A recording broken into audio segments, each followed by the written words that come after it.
నాగర్ కర్నూలు మండలంలోని తూడుకుర్తి జిల్లా పరిషత్ ఉన్నత పాఠశాలను జిల్లా కలెక్టర్ బాదావత్ సంతోష్ ఆకస్మికంగా తనిఖీ నిర్వహించారు.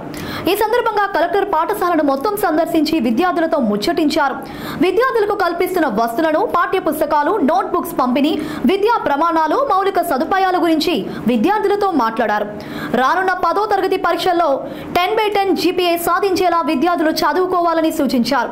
విద్యార్థులకు ఎలాంటి అసౌకర్యాలు కలగకుండా ఉండేందుకు సౌకర్యాలు కల్పించాలని అధికారులు ఆదేశించారు. విద్యార్థులతో పాటు క్లాస్ రూమ్ లో టీచర్ బోధనను విద్యార్థులు మననం చేసుకునే విధానాన్ని కలెక్టర్ స్వయంగా పరిశీలించారు. వెనుకబడిన విద్యార్థుల పట్ల ప్రత్యేక శ్రద్ధ చూపించాలన్నారు. Yes, sir.